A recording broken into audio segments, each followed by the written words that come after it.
Donald Trump ने आज कौमी सलामती मीटिंग बुला ली है और उस पर गौर किया जा रहा है कि अब ईरान पर हम दोबारा हमला करेंगे। ईरान अमेरिका के साथ खेल रहा है या अमेरिका ईरान के साथ खेल रहा है? कोई बात नहीं, लड़ के देख लें, मजीद लड़ लें, चले 40 दिन और लड़ लें, नतीजा तो फिर भी इस्लामाबाद से ही बरामद होगा। हाउएवर यूरेनियम अफजूदगी वाला जो मामला है उसको भी हम बैठ के मामला तय कर लेते हैं और किसी हद तक रजामंद भी हो गए थे। वो तो असल मसला पीछे समझ नहीं आती कि मसला रह क्या गया पीछे। मेरी अभी 2 रोज कबल जो है वो बात हुई थी ईरानियन लीडरशिप के साथ।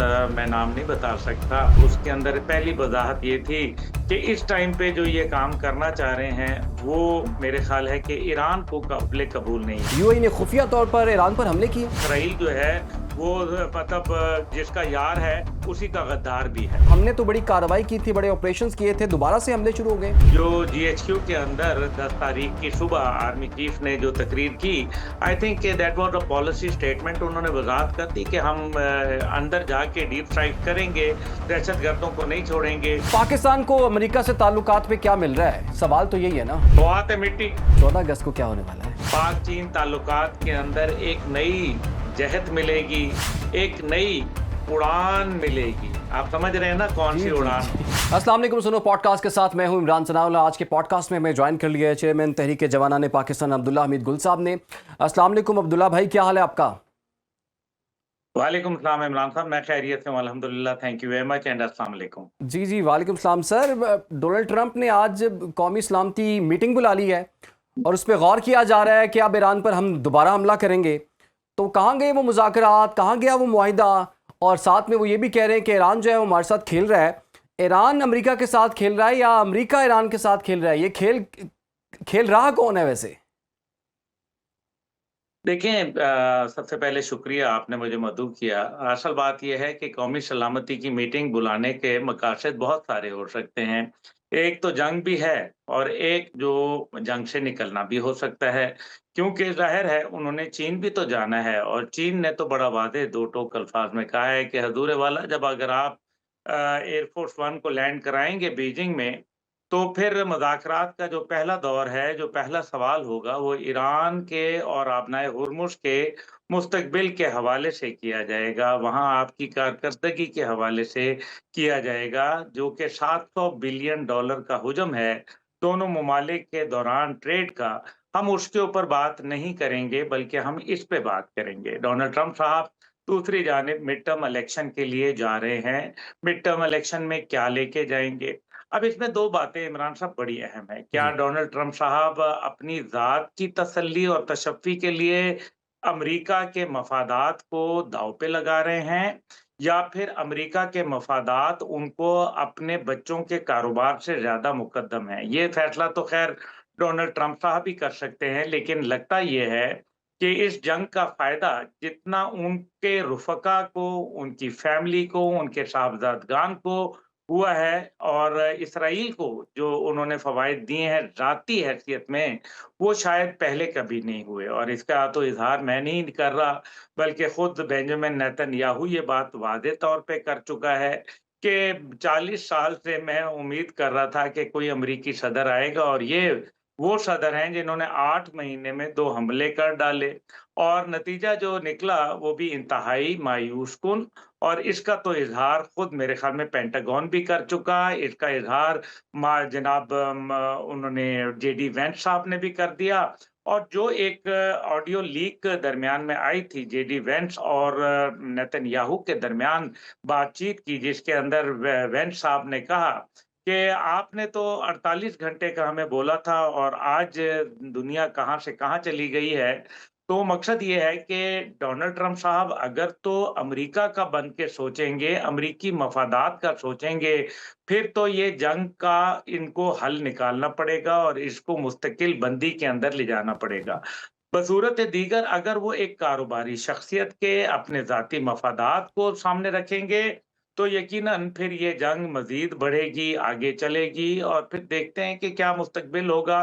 कौमी सलामती की जहाँ तक मीटिंग की बात है, तो याद रखिए अफ़गानिस्तान में जब ये तशरीफ़ लाए थे, तो फिर नतीजा इन्होंने तो कहा था कि हम तो ऐसी की तैसी फेर देंगे, बड़े बुलंद बांग दावे किए थे।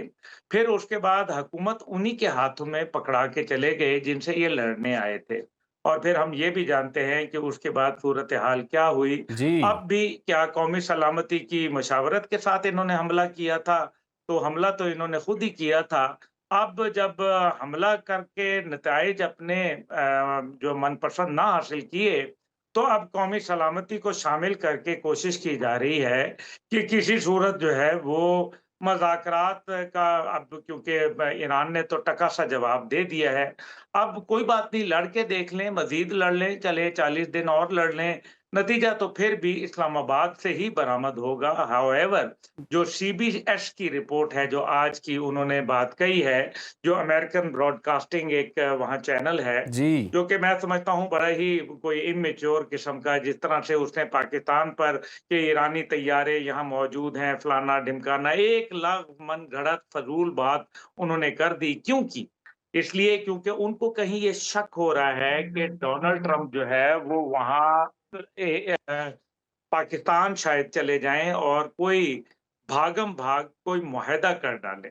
अब इसमें बहुत सारी चीज़ें क्योंकि इंटरलिंक्ड हैं, वो आगे चल के भी हम बात कर लेंगे, जी। लेकिन असल मसला इतना सा है कि सारे खेल के अंदर डोनाल्ड ट्रंप को मजबूर किया जा रहा है कि वो जंग को जारी रखे, वो मज़ीद इसके अंदर जो है वो वुसअत लाए, उससे जो अरब दुनिया है, वो पहली बिदकी हुई दुनिया है, वो इनसे मज़ीद दूर हो जाएगी। और फिर क्योंकि उनकी मईशत, उनकी जो टूरिज़्म, उनका ऑयल प्रोडक्शन तमाम का तमाम बर्बाद होके रह जाएगा। अभी तो ईरान ने जो बाब-अल मंदब है, वो नहीं बंद करवाया, और जिस हुँ। दिन बाब-अल मंदब बंद हो गया, उस दिन तो मज़ीद सवा सत्यानाश हो जाएगा। और साथ ही साथ जो है, हम ये भी जानते हैं कि ईरान की ताकत में इज़ाफ़ा ही देखने में आ रहा है, कमज़ोरी तो मुझे नज़र नहीं आ रही। अमेरिका भी बहुत ताकतवर है, इसमें तो भी कोई दूसरी अब्दुल्ला राय हमीद नहीं। गुल साहब, जैसे कि अमेरिका की कौमी इस्लामती मीटिंग जो है वो तो आज हो रही है, लेकिन ईरानी कौमी इस्लामती कमेटी के तर्जमान जो हैं वो भी मैदान में आए हैं। उन्होंने कहा है कि दोबारा हमले की सूरत में ईरान के मुमकिन इक़दामात में से एक ये होगा कि हम यूरेनियम की अफजूदगी 90% तक ले जाएंगे। तो ईरान भी धमकियों का जवाब धमकियों से ही दे रहा है।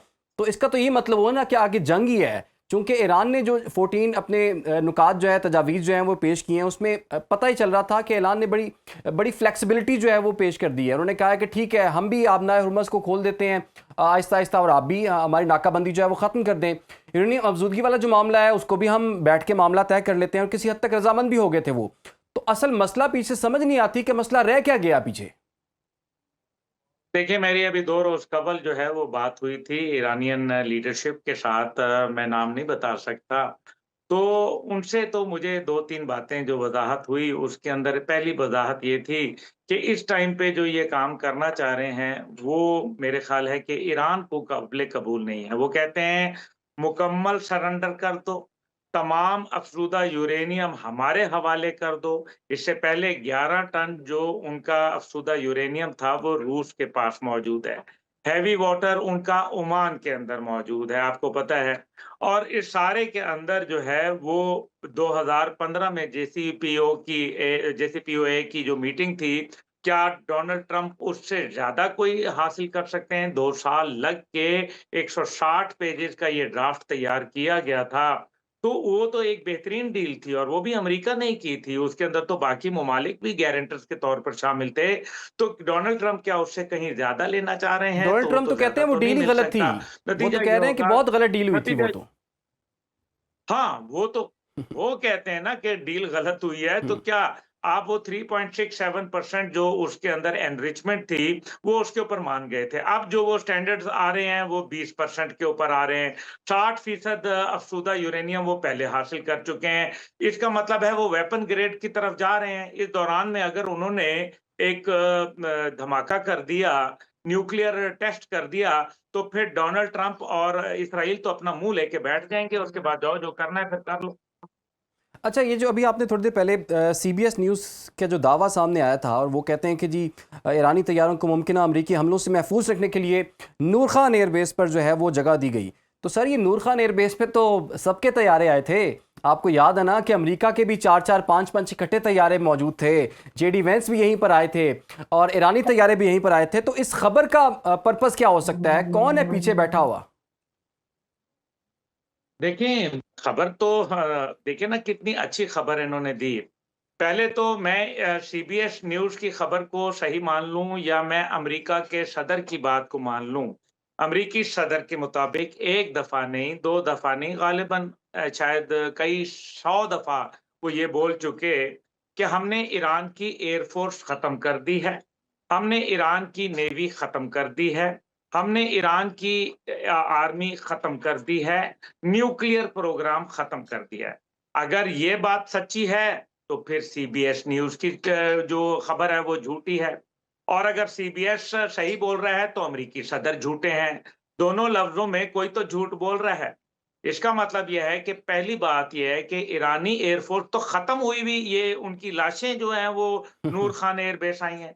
देखें, ये मेरे ख़्याल में वहाँ जो यहूदी लॉबी बैठी है, जो वहाँ हिंदू लॉबी बैठी है, जो आपको पता है बड़ी मज़बूत है अमेरिका के अंदर, वो नित नई ये खबरें छोड़ते हैं, ताकि पाकिस्तान का जो मुज़ाकराती अमल है, वो कामयाब ना हो जाए, ये असल बात है। उनको ये पता है कि डोनाल्ड ट्रंप जो हैं, वो इंतहाई जिसको अनप्रेडिक्टेबल शख्सियत के मालिक हैं और वो किसी वक़्त भी ये हो सकता है कि जहाज़ का रुख मोड़ो जनाब, पाकिस्तान लैंड करो, इस दौरान में पाकिस्तान को कहें कि बुलाओ इरानियन लीडरशिप को, साइन करो और जान छुड़ाओ। ये भी तो हो सकता है ना? और ये हुँ। ऐसा वो करते आए हैं। माज़ी में भी ये करते आए हैं। आपको याद नहीं है कि वो किम जोंग उन के साथ जो है वो उनकी वो लाइन कंट्रोल जो है थी वो 36 पैरेलल को जो है वो क्रॉस कर गए थे। तो कर गए थे ना, इसका मतलब ये है। तो बड़ा वाज़ेह नज़र आ रहा है कि डोनाल्ड ट्रंप जो है वो इस किस्म की कोई भी हरकत कर सकते हैं और यही वजह है कि जो यहूदियों के और हिंदुओं के साथ मिलकर अमेरिका का जो गोती मीडिया है, जिसको सीबीएस न्यूज़ कहते हैं, वो गोती मीडिया वहाँ ये कोशिश कर रहा है कि किसी सूरत डोनाल्ड ट्रंप कोई डील ना स्ट्राइक कर दे। ये सारी बातों की एक ही बात है। बाकी नूर खान बेस पे जाना तो फ़ज़ूल बात है मेरे भाई। अगर जाना होता तो वो क्वेटा के ऊपर जाते। नूर खान बेस तो पहली बात ये है कि ट्रांसपोर्ट जहाज़ों का ये एयर बेस है। यहाँ तो दूसरे किस्म के जहाज़ आ भी नहीं सकते end of all the places मेरा घर साथ है रावलपिंडी में, मैं जिस जगह रहता हूँ नूर खान बेस का एक-एक हमें पता होता है। अगर उनके जहाज़ आए होते तो यहाँ पूरे पिंडी ने ना देखा होता। हुँ, लोग हुँ। मैंने मैंने वी पोर्टर्स की जो है वो तस्वीरें बनाई थी जिसका आप अभी ज़िक्र कर रहे हैं, 13 जहाज़ आए थे, जिनको vice president of the United states of America कहा जाता है, वी पोर्टर्स कहा जाता है उनको, जो ट्रांसपोर्ट के उनके सी-17 गैलेक्सी और वो ग्लोब मास्टर्स आते हैं उनके। तो वो जहाज़ अगर आते तो आपका क्या ख़्याल है दुनिया ना देखती? एक जेट तैयारा आ रहा है, उसकी घन-घरज होती है, 1 नहीं, 2 नहीं, मतलब कमाल है, झूठ का भी कोई हद होती है, बोले चले जाओ, लगता है कि अमेरिका को भी गोदी मीडिया की हवा लग गई है। अच्छा, अब्दुल्ला मीत गुल साहब, उधर इस्राएली वज़ीर-ए-आज़म नेतन्याहू बड़े परेशान हैं। वो ये कहते हैं कि पाकिस्तान की वजह से इस्राएल और अमेरिका के ताल्लुकात जो हैं वो ख़राब हो रहे हैं, तो उनको एक तकलीफ़ हो रही है कि पाकिस्तान जिस तरह से रोल प्ले कर रहा है और अमेरिका की आंखें भी खोल रहा है और अमेरिका को लेकर आ रहा है मुज़ाकरात की मेज़ पर, मुआहदे की मेज़ पर, चूँकि इसराइल तो नहीं चाहता, तो नेतन्याहू ये कहता है कि जी पाकिस्तान की वजह से हमारे अमेरिका से ताल्लुकात ख़राब हो रहे हैं। और नेतन्याहू को तो अच्छी बात है, पाकिस्तान की वजह से ताल्लुकात खराब हो रहे हैं, इसका मतलब है वो पाकिस्तान की डिप्लोमैटिक एफर्ट्स की तारीफ कर रहा है। अच्छा है ना, पेट में अगर मरोड़े उठते हैं, अगर उसको जलन हो रही है, तकलीफ हो रही है, तो अल्लाह करे मज़ीद उसमें इज़ाफ़ा हो। हम तो यही दुआ कर सकते हैं। और पाकिस्तान का क्या किरदार नहीं है? क्या ये हकीकत नहीं है कि पाकिस्तान ने उसको दूध में से मक्खी की तरह निकाल के बाहर फेंक दिया है? 3 फरीकैन थे ना जंग में लड़ने में, एक इज़राइल था, एक अमेरिका था, एक ईरान था। पाकिस्तान ने मुज़ाकराती टेबल सजाई, उसके अंदर अमेरिका और ईरान को बिठा दिया। इज़राइल किसमें गया? तू कौन और मैं खामखा। हुँ। इज़राइल को तो हमने निकाल बाहर किया। पाकिस्तान की यही तो डिप्लोमैटिक कमाल है। पूरी दुनिया के अंदर इज़राइल की ज़लालत की जो है वो अपने अरूज के ऊपर पहुँच चुकी है। आप देख लीजिए, यूरोप के अंदर उसको कहा है वो पेड्रो सांचेज़ जो उनके वज़ीर-ए-आज़म हैं, वो स्पेन के, उन्होंने कहा है कि जनाब इसके ऊपर जो एक जो स्पेशल स्टेटस के तहत किरदार दिया हुआ है इज़राइल को, एक उन्होंने जिसको कहते हैं क्या उसको मुझे ज़हन से नाम निकल रहा है, यूरोपियन यूनियन का उसको एक एसोसिएट मेंबर बनाया हुआ है, तो वो भी ख़त्म करो उसका। तो हम्म। फिर तो पाकिस्तान के बयानिया की जीत हो रही है ना, तो इसराइल को तो तकलीफ होगी। इंशाअल्लाह ताला मज़ीद अफ़ाका होगा। नेतन्याहू परवाह ना कर, अभी और बेटा पिक्चर बाकी है। तो अब्दुल्ला मीतगुल साहब, एक और रिपोर्ट सामने आई है, अमरीकी जरीदा है वॉल स्ट्रीट जर्नल, और उसने ये रिपोर्ट दी है। वो कहते हैं कि जी अमेरिका और इसराइल की ईरान के ख़िलाफ़ जंग के दौरान यूएई ने खुफिया तौर पर ईरान पर हमले किए। ये पहली दफ़ा ये रिपोर्ट जो है वो सामने आ रही है, और यूएई तो कहता है कि जी हमने तो कोई हमले नहीं किए, लेकिन ये तो कह रहे हैं कि जी यूएई ने खुफिया तौर पर ईरान पर हमले किए। देखिए, बात ये है कि यूएई के ऊपर ईरान की जानिब से सबसे ज़्यादा हमले किए गए। उसकी सबसे बड़ी वजह ये है कि वहाँ जो बेसिस थे, अमेरिकन अड्डे थे, और ख़ास तौर पे आपको याद है अमेरिकन एम्बेसी के ऊपर भी हमला किया गया था, जिसने बहुत ज़्यादा डैमेज पहुँचाया था। ये अलग बात है कि अमेरिकन उस बात को पी गए, लेकिन हकीकत ये है कि वहाँ जो उनकी सीआईए के ऑपरेटर्स थे, वो वहाँ बैठे हुए थे, और स्पेशल ऑप्स के जो लोग थे, स्पेशल ऑपरेशंस के, वो वहाँ बैठे थे। उनको नाकाबिले तलाफ़ी नुकसान पहुँचा, और ड्रोन अटैक वहाँ हुआ, और उनके जो एंटी ड्रोन सिस्टम थे वो नाकारा साबित हुए। नतीजा ये निकला कि हमें ये भी पता है कि अभी जो रिपोर्ट्स आई कि 15 जो बैटरीज़ थी प जिसके अंदर आयरन डोम की, उसके अंदर से 14 तो इसराइल को प्रोटेक्ट कर रही थी, एक उसके अंदर यूएई को प्रोटेक्ट कर रही थी। तो प्रोटेक्शन देने में तो वो नाकाम हो गए। अब जो वो ये कह रहे हैं कि जी यूएई ने किया, मैं समझता हूँ यूएई के तो सारी चीज़ें जो हैं वो अमेरिका के हाथ में हैं। तो यूएई मतलब अमेरिका ने किया या वहाँ यूएई की सरज़मीन इस्तेमाल करके किया, बात तो एक ही हो जाती है, लेकिन मैं नहीं समझता कि यूएई ने बराह रास्त कोई इसके अंदर अमली तौर पर कोई किरदार अदा किया होगा। बहरहाल क्योंकि यूएई को मालूम है कि अगर इस किस्म का कोई भी अमल वो करेंगे, तो नताइज तो फिर मुस्तकबिल के लिए भी बहुत मुश्किलात का शिकार हो जाएँगे। हाउएवर यूएई ने तो पहले ही किनारा कर लिया है अपना तमाम मामलात से, आपने देख ही लिया। जी। उन्होंने ओपेक और ओपेक प्लस से भी निकल गए, उन्होंने जीसीसी को भी जो है वो एक मेरे ख़्याल में नुकसान पहुँचा दिया है, और मुझे अरब इत्तेहाद भी कमज़ोर होता नज़र आ रहा है। साथ ही साथ जो है यूएई के हवाले से जो अभी फुजैरा के ऊपर भी हमला हुआ, तो ईरान ने कहा जी हमने तो किया कोई नहीं है। इसका मतलब है कि इसराइल जो है वो मतलब जिसका यार है, उसी का गद्दार भी है। तो अब्दुल्ला साहब, कुछ लोगों का तो ये ख्याल है कि उनको लगता है कि जैसे इसराइल जो है वो यूएई में आके बैठ गया है, तो ये कितना ख़तरनाक है? देखिए, खतरनाक तो बहुत है, और इससे पहले आपको पता है बहरीन का भी जो मामला है, उसने भी बड़ा वाज़ेह बोला था कि हमें जो है वो सबसे बड़ा मोसाद का हेडक्वार्टर हमने रखा हुआ है, जो कि बदनाम-ए-ज़माना इज़राइली इंटेलिजेंस एजेंसी है। तो बस ठीक है, उनका अपना मेरा ख़्याल है कि वो शायद तारीख़ के गलत दोराहे पे खड़े में हैं, और शायद शाम को वापस घर लौट आएँ, ये तो वक़्त बताएगा, लेकिन उन्होंने एक फ़ैसला किया कि वो अमेरिका के साथ, इंडिया के साथ, इसराइल के साथ अपना मुस्तकबिल मुंसलिक करना चाहते हैं। Good luck to them, what can we say? अच्छा जी, आगे बढ़ते हैं और अब कुछ बात कर लेते हैं जी मुल्क की भी। और आपने देखा है कि कुछ दहशतगर्दी के वाक़यात में बड़ा इजाफा हो गया है। बनू में पुलिस चौकी पर हमला हुआ, 15 एहलकार शहीद हो गए। उसकी हमले की ज़िम्मेदारी भी इत्तेहादुल मुजाहिदीन नामी तंजीम ने कबूल कर लिया है। और 13 साल पहले भी यहाँ पर आपको पता है धमाका हुआ था। 20 दफ़ा रिसेंटली हमने देखा, रिसेंट पास्ट में 20 दफ़ा यहाँ पर हमले की कोशिश की गई, लेकिन हर दफ़ा वो हमला नाकाम हुआ। इस दफ़ा हमला कामयाब हुआ और 15 एहलकार उसमें शहीद हो गए। फिर आज आपको पता है कि लकी मरवत में सराय नौरंग बाज़ार में धमाका हुआ है। वहाँ पर भी पुलिस एहलकारों समेत 7 लोग जो हैं वो शहीद हुए हैं, 18 वहाँ पर भी ज़ख्मी हुए हैं। तो ये अचानक से हमलों में तेज़ी कहाँ से आ गई? जैसे ही मार्का हक का 1 साल मुकम्मल हुआ है, तो पाकिस्तान को दाखिली चैलेंज बहुत संगीन जो है वो लाहक हो गया है, और इन हमलों के भी ताने बाने अफगानिस्तान से जाके मिल रहे हैं। तो हमने तो बड़ी कार्रवाई की थी, बड़े ऑपरेशंस किए थे, दोबारा से हमले शुरू हो गए हैं। देखिए, एक तो आपने खुद ही कह दिया कि मार्का हक का 1 साल का ज़ाहिर है, ये एक ज़िल्लत और रुसवाई का साल था भारत के लिए, और उनकी तबाही का साल था।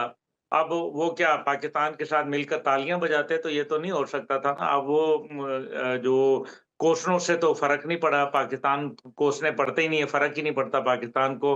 अमली तौर पर वो सरहद के तरफ देख नहीं सकते, क्योंकि उनको जूते पड़ते हैं।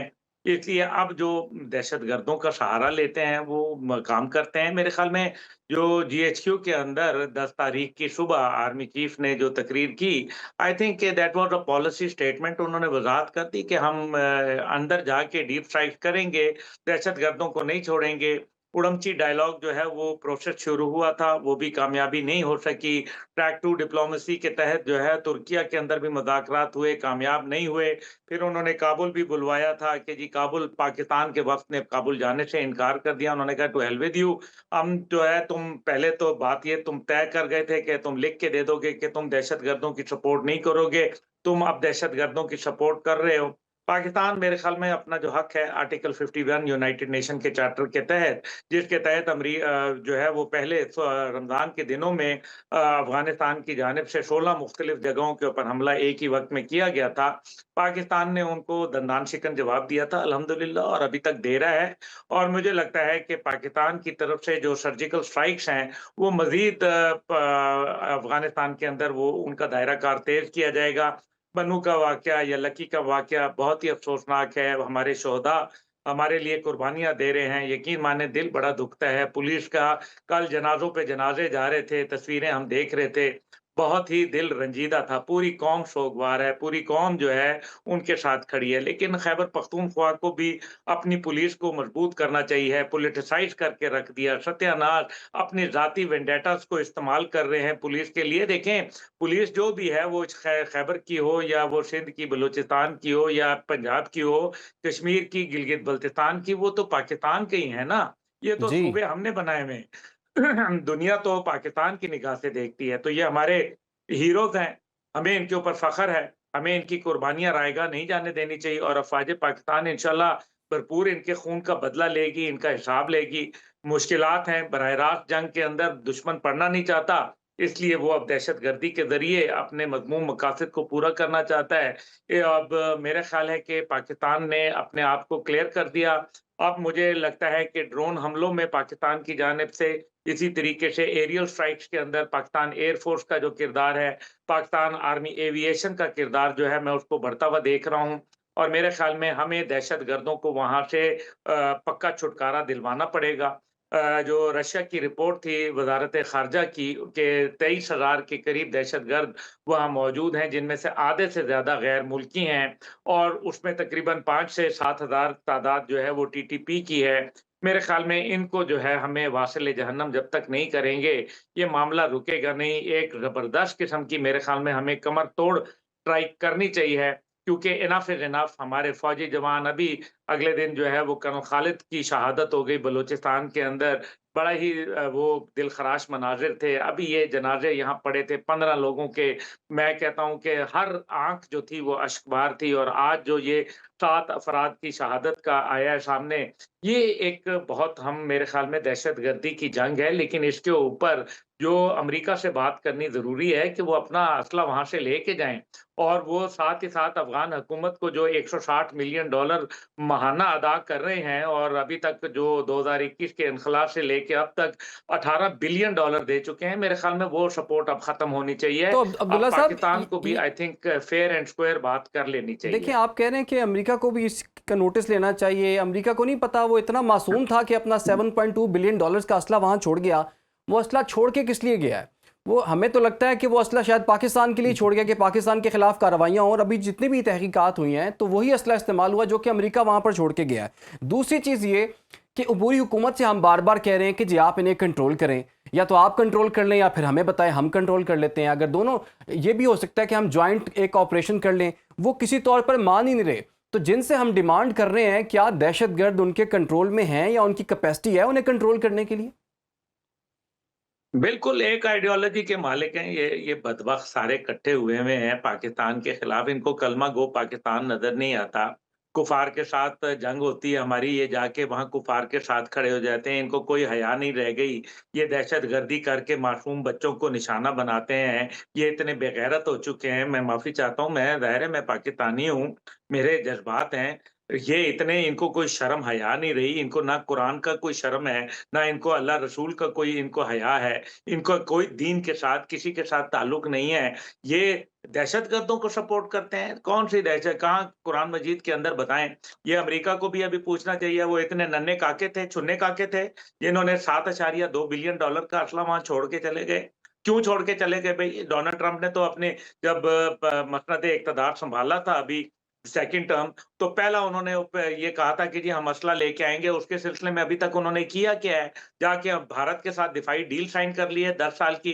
कोई ये पूछने वाला नहीं है उनसे कि जनाब आप एक तरफ तो अफ़गान तालिबान को दहशतगर्द कहते हो, उनकी हुकूमत को नाजायज़ कहते हो, दूसरी तरफ उनको सपोर्ट करते हो, दूसरी तरफ वो जो भारत उनके साथ रला-मिला है उसको तुम उसके साथ दिफाई मुआहदात करते हो, पाकिस्तान पे टैरिफ 19% करते हो, उनका 50% से 18% इंडिया का ले आते हो टैरिफ। तो करना क्या चाह रहे हो? तुम किसके दोस्त हो भाई? तुम पाकिस्तान की ज़बानी कलामी तारीफ़ करते हो, हमें नहीं चाहिए ज़बानी कलामी तारीफ़, हमें मीनिंगफुल सपोर्ट चाहिए, हमें अंडरस्टैंडिंग चाहिए, हमें पता चलना चाहिए कि भारत पाकिस्तान का पानी रोक रहा है, आपने अमली तौर पर उसके खिलाफ क्या किया? भारत जो है वो पाकिस्तान के अंदर दहशतगर्दी कर रहा है, आपने उसके खिलाफ क्या इक़दामात किए? बीएलए मजीद ब्रिगेड की लीडरशिप जो है वो इस टाइम पे बैठी हुई है अफ़गानिस्तान और वहाँ जनीवा के अंदर उनको गिरफ्तारी आप कब करेंगे? हमें ये पूछना है कि आप हमारे जो जितनी भी वेबसाइट्स चल रही हैं और सोशल मीडिया अकाउंट्स चल रहे हैं जो पाकिस्तान के खिलाफ एक मुनज़्ज़म जो दहशतगर्दी कर रहे हैं और दहशतगर्द ग्रुप्स हैं, उनको आप कब बंद करेंगे? हमें ये भी पूछना है उनसे कि जनाब आप बताएँ कि आपने तो एक तरफ कहते हैं कि ईरान के अंदर हमने 4 जहाज़ इसलिए अपने खुद गिरा दिए F-15 पायलट के रेस्क्यू मिशन के अंदर कि हम अपना असला नहीं छोड़ के जाते। अच्छा वाह-वाह! ईरान के अंदर 4 जहाज़ को आप मारने के लिए आपने वहाँ 2 C-130 और 2 ब्लैक हॉक आपने गिरा दिए, उनको खुद आपने तबाह कर दिया और यहाँ आपको 7.2 बिलियन डॉलर का असला नज़र नहीं आता।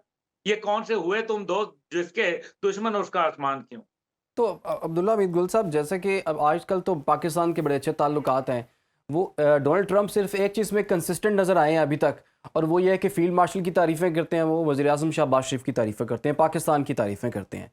तो ऐसे ताल्लुकात, अच्छे ताल्लुकात का हमें फ़ायदा कहाँ मिलेगा कि वो हमारा साथ दें थोड़ा सा? जैसे कि इंडिया जो है वो पाकिस्तान के अंदर दहशतगर्दी फैला रहा है, तो इंडिया को ज़रा को बयान तो जारी करें।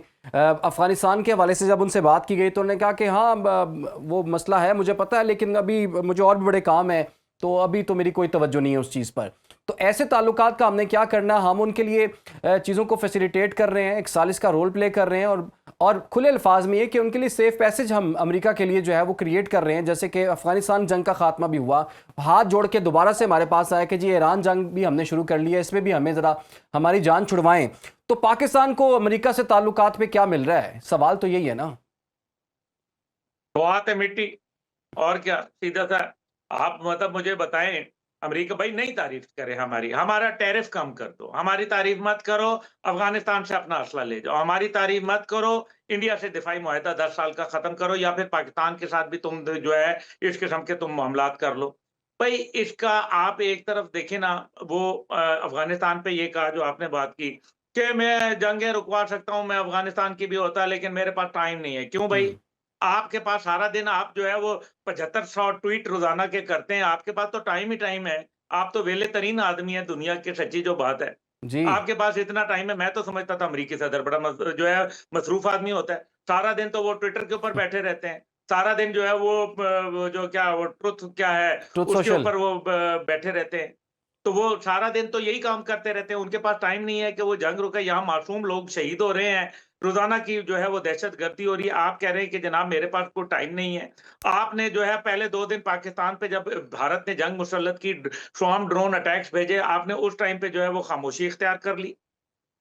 आपने उस टाइम पे कहा कि ये तो सदियों से लड़ रहे हैं। फिर जब पाकिस्तान ने उनकी रज के फैंटी लगाई, तो उसके बाद जब वो नरेंद्र मोदी उनके पैरों में जाके गिरा, कभी G7 को फ़ोन करता था, कभी सऊदी अरब से कहता था माफ़ी दिलवा दो पाकिस्तान से, कभी कहता था जो अमेरिका के जनाब डोनाल्ड ट्रंप डैडी के पास जाता था कि जनाब मुझे जो है वो जान छुड़वा दो पाकिस्तान से, मेरी इतनी दुर्गत बना दी है इन्होंने। तो उस टाइम पे तो आपने फ़ौरन जो है वो मार्को रूबियो ने 50 दफ़ा फ़ोन किए और फिर शाम को भारत के जो है वो बिल्कुल जिसको कहते हैं जब रूहांसी हो गए वो, तो उस टाइम पे उनको कहा कि ठीक है जी वो सीज़ फायर हो गया। तो ये तो पाकिस्तान का बड़ापन था। पाकिस्तान ने सीज फायर किया, वरना पाकिस्तान तो न्यू दिल्ली के अंदर जाके फिर सीज फायर का ऐलान करता। और हमारे पास ये कैपेसिटी मौजूद थी, अल्लाह का शुक्र है। हम तो 20 जो है वो राफेल और हमने लॉक किए हुए थे। हमने कहा कि नहीं, हमने इतना एक सबक सिखाना था। हमारा ड्रोन जो है वो फिर के नरेंद्र मोदी के दफ्तर के ऊपर चक्कर लगा के उसकी पूरी वीडियो बना के ले आया था। हम चाहते तो उस टाइम पे वहाँ उधेड़ के रख देते नरेंद्र मोदी को। हमने खामोशी से इख्तियार की कि हमने कहा नहीं यार, हम जो है वो इस लड़ाई को बढ़ाना नहीं चाहते। हमने अपना सबक सिखाना था, वो सिखा दिया दुश्मन को। लेकिन इन सब के बावजूद देखें ना, या तो पाकिस्तान के कर्जे माफ करो। भाई आपने जब जिस तरीके से गल्फ वॉर हुई थी तो उसमें आपने मिस्र के कर्जे माफ किए थे। हम्म। पाकिस्तान को क्या मिला है आपको? पाकिस्तान के हवाले से आपकी क्या पॉलिसी रही है? पाकिस्तान को ज़बानी कलामी तारीफ़ें आप करते जाते हैं, लेकिन अमली सतह के ऊपर कोई किरदार नहीं अदा करते। 193 ममालिक थे डोनाल्ड ट्रंप साहब, पूरी दुनिया में से कोई खड़ा नहीं हुआ आपकी ये जंग रुकवाने के लिए। पाकिस्तान वाहिद मुल्क था जिसने ईरान की खातिर, जिसने दुनिया के अमन की खातिर, जिसने इस खित्ते के लिए, जिसने अरब ममालिक के लिए और जिसने पाक अमेरिका ताल्लुकात को सामने मलहूज़ खातिर रखते हुए किरदार अदा किया और कहा कि नहीं, चलें जनाब, कोई बात नहीं, हम इस जंग को रुकवाते हैं। कोई दुनिया का माई का लाल 193 ममालिक में से नहीं खड़ा हुआ। बड़े-बड़े ममालिक थे, पैसे वाले ममालिक थे, ताकत वाले ममालिक थे, कोई नहीं खड़ा हुआ, पाकिस्तान खड़ा हुआ। आपने पाकिस्तान के लिए क्या किया? Now it is our time कि हम आपसे पूछें, you need to do more for Pakistan. अच्छा, अब अब्दुल्ला हमीद गुल साहब, ये तो बातें आपने बिल्कुल ठीक कही हैं, लेकिन आखिर में चलें ये ज़रा हमें बताएं कि 14 अगस्त को जो एक ताकत का मुजाहरा किया जाएगा, जिसका DGISPR भी जो है हवाला दे चुके हैं, और उसमें क्या रखा हुआ है? 14 अगस्त को क्या होने वाला है? 14 अगस्त को तो पहली बात ये है कि इंशाल्लाह ताला पाकिस्तान एक अपनी कामयाबी का जश्न मनाएगा अल्हम्दुलिल्लाह। पाक-चीन ताल्लुकात के अंदर एक नई जहत मिलेगी, एक नई उड़ान मिलेगी। आप समझ रहे हैं ना जी कौन-सी जी उड़ान? जी। हो सकता है वो उड़ान J-35 की उड़ान हो फिफ्थ सकता है जनरेशन वो फिफ्थ नई जनरेशन टेक्नोलॉजी की J-35। उड़ान हो। जी, 5th जनरेशन जहाज़ इंशाल्लाह ताला। और इसके अलावा हमें नेवल सरप्राइज़ मिलेंगे, इंशाल्लाह ताला हमें जो मिसाइल सरप्राइज़ेज़ मिलेंगे। अल्लाह ने किया बहुत कुछ मिलेगा, डोंट वरी, अभी तो थोड़ी-सी चाशनी रहने देना, सारी बातें क्यों उगलवाते हैं? तो अब्दुल्ला भाई, इंडिया वाले तो पिछले पूरे साल से सोए नहीं हैं। आपकी ये बातें सुन के तो उनकी और नींदें हराम हो जानी है। और नींद तो उनको पहले दिन से नहीं आई। नींद तो जब से मई का महीना पिछले साल का शुरू हुआ है, तब से नींदें उड़ गई हैं। हम्म। उनके जो विमान थे, उनको तो हमने नीचे 8, वो जो बकौल डोनाल्ड ट्रंप के 11-0 के साथ हमने मारा है। तो अल्लाह का शुक्र है, कुछ मारा था, अभी बाकी आधे मारे हैं, आधे मज़ीद मारेंगे जब मौका मिलेगा। ठीक है अब्दुल्ला बिन गुल साहब, बहुत बहुत शुक्रिया आपका। नाज़रीन, पॉडकास्ट का वक्त भी खत्म हुआ चाहता है, इजाज़त दीजिए, अल्लाह हाफ़िज़।